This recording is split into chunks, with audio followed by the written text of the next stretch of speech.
600 artists, and a lot of them are serious. Right. So, we can talk to them and possibly send a lot of them your way.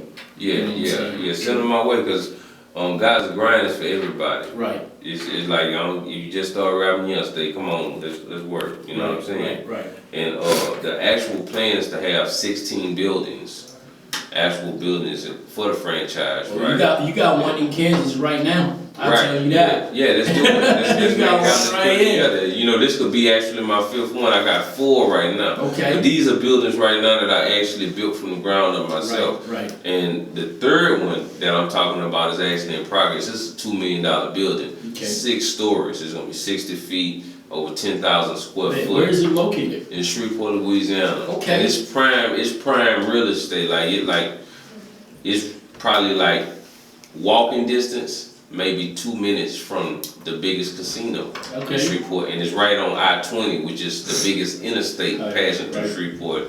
Right there with my property, over 38 million people pass by a year according to the traffic count. So it's gonna be huge, you know what I'm saying? That's what's up. It's gonna be probably the first, I ain't gonna say probably, it's gonna be the first music company in Louisiana. Wow. And I don't want to take nothing from no nigga to cash money, but I've never seen any label or artist come through and build a building that can be compared to a real company.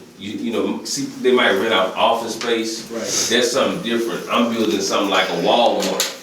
And I don't want to say a Walmart because this right here is a real building. Right. You know what I'm saying?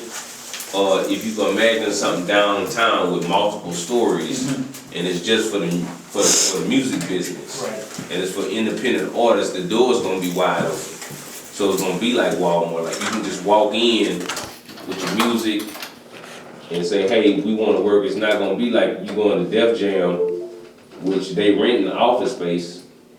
As big as their company, as big as these companies, they be renting office space, but you can't go into places. They got security at the door that's gonna stop you.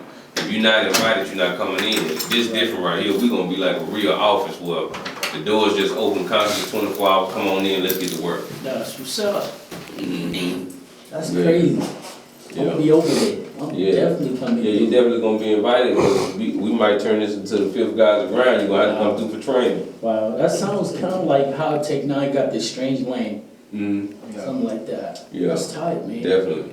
That's what's up. I learned a lot from Tech 9, man, just kind of watching them. Oh, yeah. You know what I'm saying? Same year. I've learned a lot from Tech. I've been following Tech since I was in high school. Right. I'm saying the big homie, he out here. I actually did some work for Young Bleed too, and Tech 9 sent them down there in the van. Young Bleed used to be formerly with No Limit. He signed a deal with Tech 9 for a little while. So they came down there and they brought me a whole bunch of posters and CDs, merch, and I kind of seen how Tech was doing it with the merch. You know what I mean? On that part when it comes to his artists and whatnot, because he had a lot of stuff for Young Bleed during that album period or whatnot, promotion time, man. Yeah. That's what's up. So I got a quick question for you. I was listening to a lot of your music on the internet, and I noticed that a lot of them is straight street. That made me wanted to ask, like, do you live in the hood or you live in the suburbs? I don't stay nowhere near the hood. Yeah. My objective when I was in the hood was to get out of it. Right. And so, I got out of the hood. If you don't before I got live in out the of hood, why do you still make music? Or why do some of your music still reflect that street aspect? But if you listen to it closely, I don't preach being in the streets. Everything I'm preaching is getting out. Even the little dope boy in the beginning, it showed me 14 years old being here in the bag. And that was that was you at the back of the car? Was it at the back or on the passenger side? Well, see, the storyline of Lil Dope Boy was me when I was 14 in the beginning. Okay. And a nigga, he was like 30 years old, handed me a bag. And the bag he handed me had crack in it. He used to give me like 28 balls and I bring him back $2,000. This is a 14-year-old kid. Right, real quick, did that really happen when you was young? Yeah. Okay. But the thing about it was, in my mind at 14, I was a kid. You had no clue, right? Yeah, so I could look back now. So at the end of my video, I handed the kid a bag, right? And told him to go get that money. Right. But when he opened the bag up, it was a Bible and a business planner. You see what I'm saying? Okay. So that was the plot of the story, saying like, you know, and then all throughout the song, I'm mentioning the street stuff, but I'm telling people how I got out of it. Right. You know what I'm saying? And I'm telling people too at the end, you know, hey, the Lord want to see you in a Rolls Royce. He want to see you in a Lamborghini. He want to see you do the best. Because at the end of the day, we could preach about money this and money that, but the Bible says to be prosperous and So grow. you actually believe in the Bible too? It's a lot of stuff I believe in, man. That's you know, dope, man. That's dope. At the end of the day, now the street stuff, I don't live none of that no more. Right. You know what I'm saying? Right. And my whole life has changed. I've given, man, I'm so focused sometimes, like I might throw something out the car, I don't even want to litter. Right. But once you get to a specific point in your life where God has blessed you so much to where you're making so much money, positivity flows out, and that's all you want to put out into your universe. Right. You see what I'm saying? So it's just kind of hard to do negative stuff. Right. Or whatnot. That's what's up, man. That's what's up. But I'm trying to graduate into the positive music right now too. It's just about, you know. Right. Chauncey, got any questions for me, man? Oh man, what's the GOG stand for again? It's gotta grind, bro. Let me answer that. That's gotta grind. That's what That's he what is. don't know, you know. Right, real talk. Yeah, that's gotta grind. He been grinding, man. That's why they gave him that name, gotta grind. Man, you know what? One thing about the Gotta Grind, a DJ has started calling me the Grind God. Okay. So I just kind of mixed it up and turned into the Gotta Grind.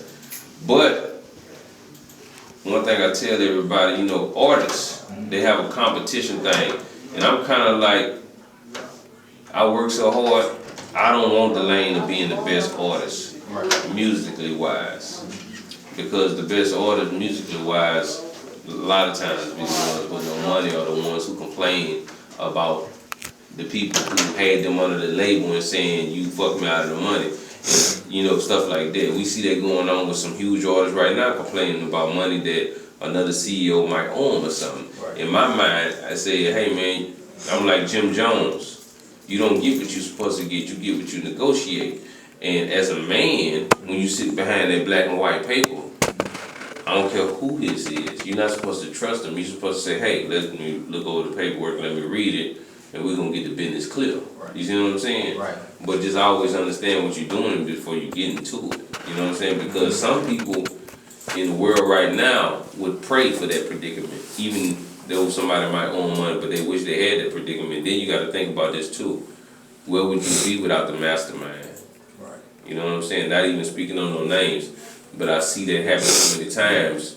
You don't give credit where it's due, Right. man. You know, they'll tell you a person owe you this much money, but they won't say I'd probably still be in the projects if it wasn't for this person. You see what I'm saying? Right. So we can let the money come between us, or we can sit down at the table and try to come to some type of agreement to where we can work this out and keep this stuff moving. Because at the end of the day, at the beginning, you know, I was begging to be a part of this. Right. You know, so. Right. So earlier I heard you mention something about no limit. You know, 'cause we got links to him. I just wanted to see, do you relate to him? Are you doing anything with them or? Oh, you know, I did some shows with P or whatnot. And I done did some interviews with P, me and P personally or whatnot.